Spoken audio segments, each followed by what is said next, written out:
Good morning, Midland, Texas, Buddy Webb. I got a real interesting story today, and it's I got a Facebook post that I just did on it. It actually happened in around I think September 2017, and I've got it here named Firefox autologin, but I'll probably change it when I post this to something like hacking a U.S. senator, and that's how interesting this is. And so, short read. I'm gonna read this to you, and that way you can, if you're driving, you can hear what's going on, and then look at the pictures later or whatever. So here we go.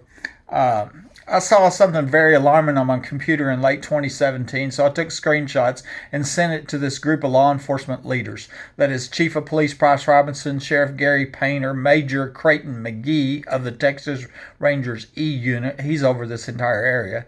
The Department of Justice, the DOJ, and the U.S. Inspector General Horowitz. And remember, Conaway's the one that gave me his contact information. Horowitz would never reply, and I was contacting Horowitz because I've got a recorded phone call of FBI agents saying he's going to shred evidence and proof that 2 weeks after I reported a suspected tunnel to the DEA, somebody under my home shoots me. That's what the U.S. Inspector General should be investigating.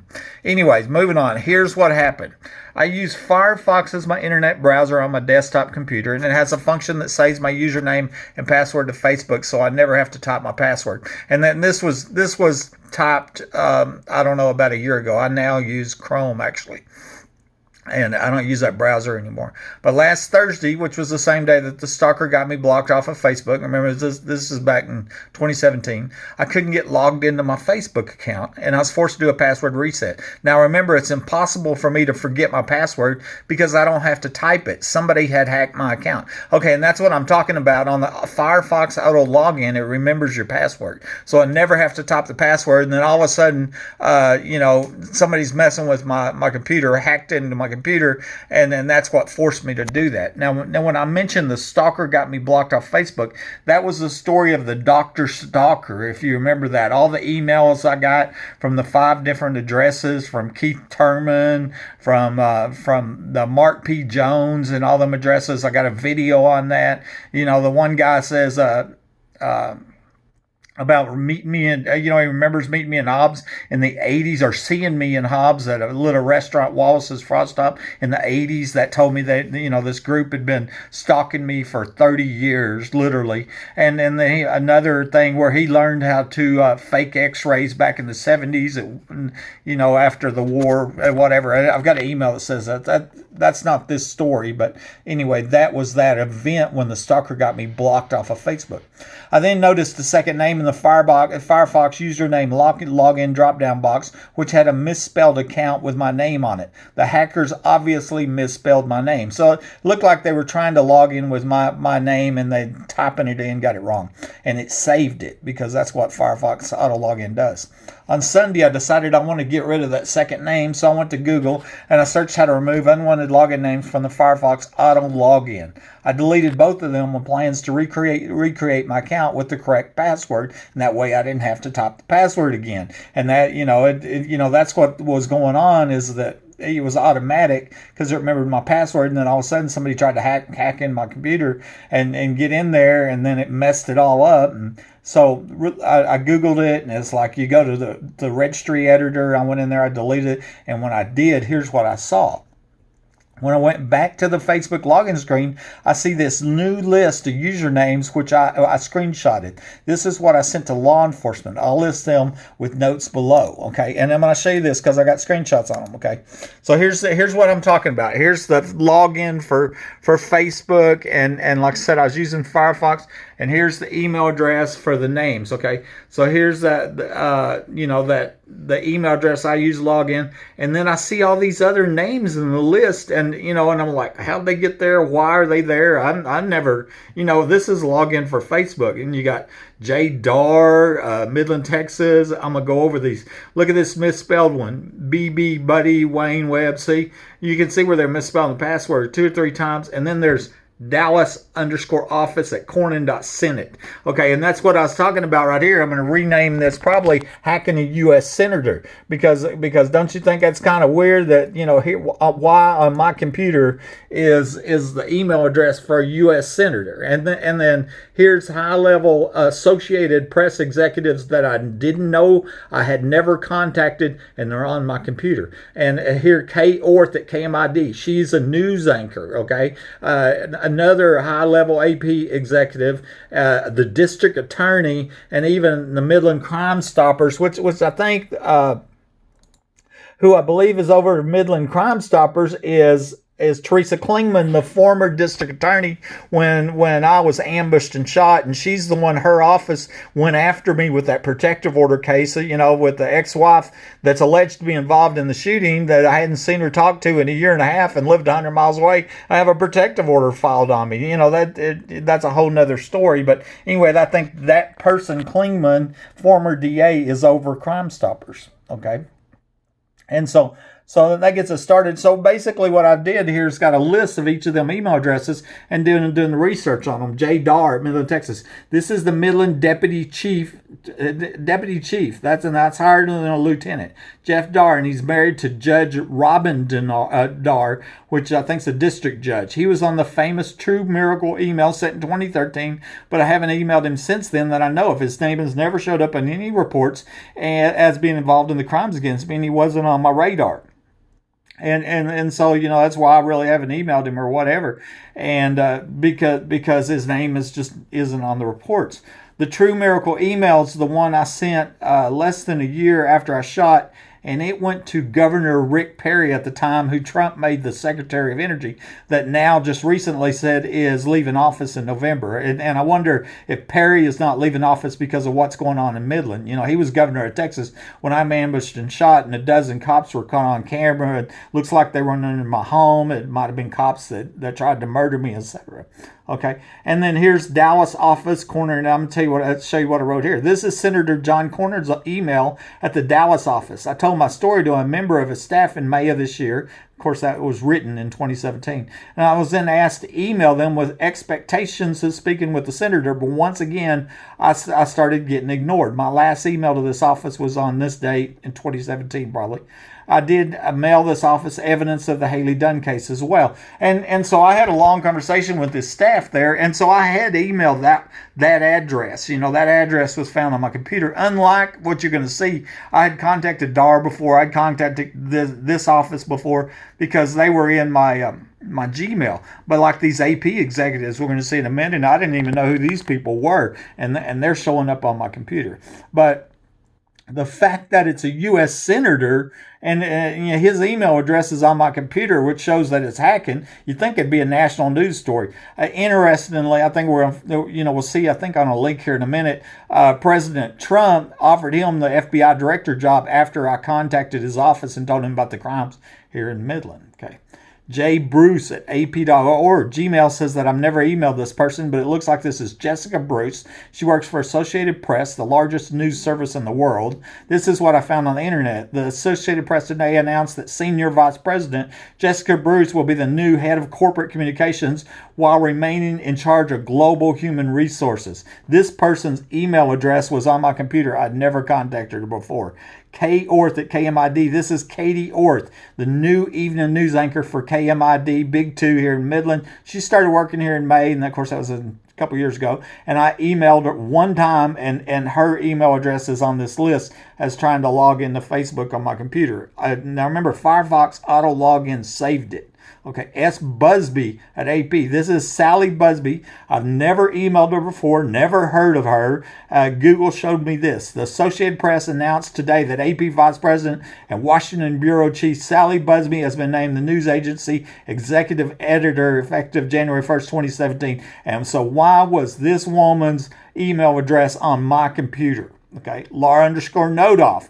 Okay, this is the Midland District Attorney who replaced Teresa Klingman. Remember, I told you Klingman was over Crime Stoppers earlier this year. My first email to her was in 2015, and she was also emailed on the video I made in May called Email to the Chief. I sent her irrefutable evidence in the capital murder attempt on my life and can't explain why she hasn't filed charges against the secret police that were caught on camera. Now I have their names. Back then, I didn't even have their names. They were still secret. You know, I remember they were secret for years.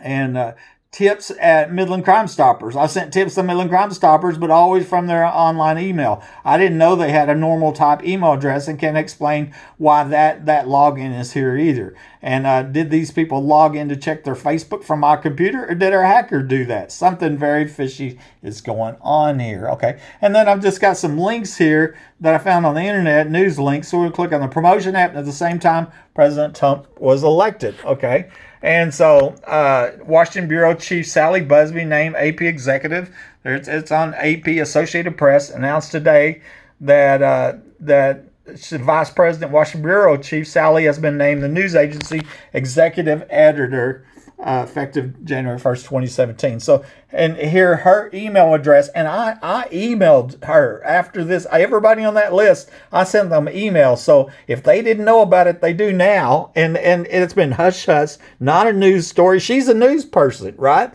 This is a news story. You know, I mean, right? Doesn't everybody agree with that? You know? And, okay. Jessica Bruce. This is the other one that I've never heard of. AP, Associated Press, Senior Vice President, adds corporate communications to leadership role. Y'all can go back and look this up. I just Googled it. You know, who is this person? Why is their email address on my computer? Deputy Chief Dar, married to a district judge. And, you know, and right here, unprecedented crimes and corruption. You know, I did a Facebook post yesterday and went into a day calculator, figured up how many days since I moved here, like 3,000, almost 4,000 days, you know, with this underground facility. That's 4,000 burglaries, theft of services, suspected multiple murders, etc. Right? And what basically I said, maybe this is a Guinness World Book of Records. Most consecutive days of felonies committed burglary, you know. And why? Because it's being allowed to be committed. It's being assisted by corrupt police. There was a dozen police, unheard of. I couldn't even get identified for 6 years. I had to pay a private investigator, figure out who they were. And I can't even get a news story. I got top level AP executives right here. Okay. And so anyway, this is a story about Jeff Dar. And then even not only is he deputy chief, or was, you know, I think he might have retired now. He was married to a district judge here. I think she still is a district judge here, you know. And so the Honorable Robin Malone Dar right here, okay, that's married to the deputy chief. And, you know, and you know, nobody's saying that, you know, any kind of ruling would be made in favor of the, you know, nepotism between the judges and the police department. And that's not even part of this story. KMID announces Katie Orth as the news anchor. Okay, remember, here's the new. At the time she was new. She's the evening news anchor for KMID News here, and that is ABC. I think it's ABC, and so I have emailed her one time before or whatever, but can't explain why her email address is there.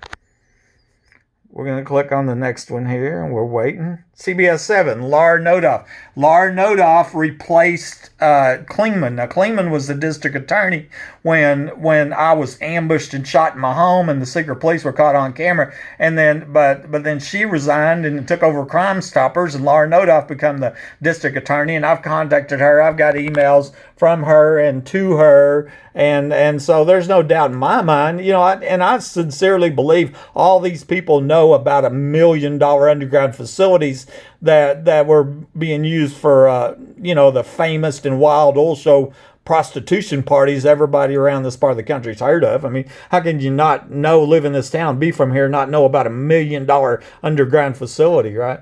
Senator John Cornyn asked to interview for FBI director job by Jeff Sessions. Okay, and so this is the senator, I talked to, and I got all this. Somebody just emailed me here within yesterday and today and asked me, have you contacted Senator Cornyn or Senator Cruz?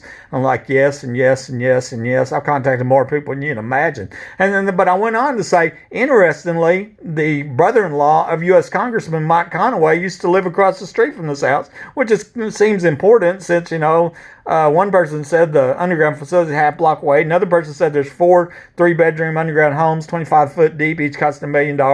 And then the last homeowner dies, suspected of being murdered. There's a proven capital attempted murder in my life, and then the brother-in-law of the U.S. congressman lived across the street. And now he's mysteriously stepping down from office. Many people think it's because of the crimes right here, at Fair Circle and the underground facilities, and you got a lot of people running for that seat, which I'm contacting each of them too. But anyway, here's Cornyn. I didn't talk to him. I did get a letter from his office. He was in Midland here last week, and no doubt in my mind that that he knows about the underground facilities too.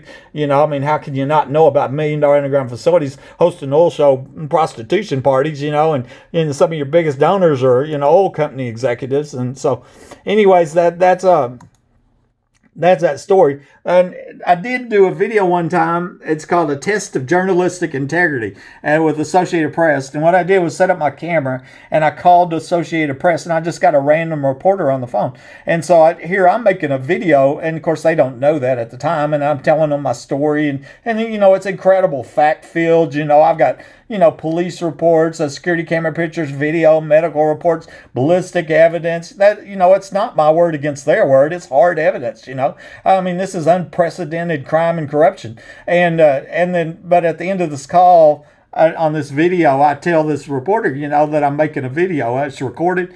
She got off fast. She got off the phone faster than the secret police can sneak in a home and cover up a capital attempted murder. It's almost funny how quick she got off the phone trying to cover up the capital crimes going on here in Midland, Texas. That's Associated Press, and I think that was probably made before this deal come out with the autologin thing. What I'm going to see if I can find, and I do so many Facebook posts, I don't know if I can find it quickly. But yesterday I did a Facebook post, see if I can find it. And my Facebook moves fast, I try to share it. Guinness World Book of Records, crime, okay? And so here, the previous owner, Mike Lawhon, died October 12, 2008. I closed on the home November 8th. 3,981 days. Could this be a world record for home with the most consecutive days of burglary habitation, or most crime-filled home in the history of the world? And that's what I'm posting there. That's what we're gonna find out, right? If an underground facility, if the multiple people set in underground facilities here, then obviously, these crimes have been allowed, and it sets a world record. Maybe we can get it in the Guinness World Book of Records for most public corruption ever in the history of the United States, and basically this was off of another post, but what this says, President George Bush was vice president from 81 to 89, and he was from Midland. His son, George Bush, was an oilfield landman in Midland. I wonder if they knew about the $1 million underground safe houses were later used for oil show parties, okay? And I don't think I have that in there. Another person asked me and says, this was on Facebook one time told me, they didn't ask me, they told me that this home was used in the Iran-Contra scandal going on back when Vice President Bush, that's H.W. Bush, was in office in the 80s. Here's the one that I wanted to hit on, and it's just a side story for you to add on the bottom. 1987 underground safe house project, $7.35 million, okay? I pulled the work permits for my property, and I found where Randy Offenberger, the first homeowner, got a permit in 85 to put in a sprinkler system. He was an engineer for Pioneer Resources, and I believe he now lives in the Flower Mound, Texas. In Flower Mound, Texas. That's a big oil company here in Midland. The video shows evidence that my property had been mysteriously covered up in a foot of dirt. That'd be a huge expense. If the sprinkler system, remember the work permit was for a sprinkler system, was put in before the extra dirt was added on top of the lawn, then it would bury the heads. Okay, that's not what I found. And so that told me that the dirt was put on before or after the sprinkler system went in and that extra dirt was added on there. And so thus the dirt, where did it come from? It come from the tunnel basement building. That made me suspect that it was around 1985, when this project was done. Underground facilities, tunnels, getting ready to rape little girls and murder one homeowner after another. Okay. Layla told me that she worked on this underground project, which I was told was 4 3-bedroom $1 million underground homes, 25 foot deep, having pedophile parties there, right? And we got a recorded phone call on that. I was telling Layla about the evidence that I found, so I suspected it was put in 85. But she tells me, as a fact, it was in 1987. She worked on the project. On a watch party this week, she told me that the cost of the project was $7.35 million, and they called them safe houses at the time, back in 87. Okay, this wasn't told in confidence; it was in public, and I've wondered I wonder when it was decided to use the underground facilities for oil show prostitution parties and to start murdering little girls who won't prostitute, or start killing the uninspected homeowners living above it. And I did ask her, why would somebody build something on property that they don't own? And I've said that before. And so I have a video showing that my entire property is buried 1 foot to 1.5 feet under dirt. That's called 28 Layers on my YouTube channel. And this is a screenshot from last week, okay? And it is connected to all the hacking and everything else. Layla says 7.35 mil. And I said, miles? She says million on permit. The cost of this project. It used to be called safe houses. And I asked her, why would they build safe houses on property they don't own? And then she just replied, sweetie, that is my professional expertise. And she's talking about, she worked in, I think on the drawings or whatever, and the construction side of that. Anyways, how's that for an interesting story and some more evidence? Buddy Webb, Midland, Texas, and home of 10,000 felonies and counting.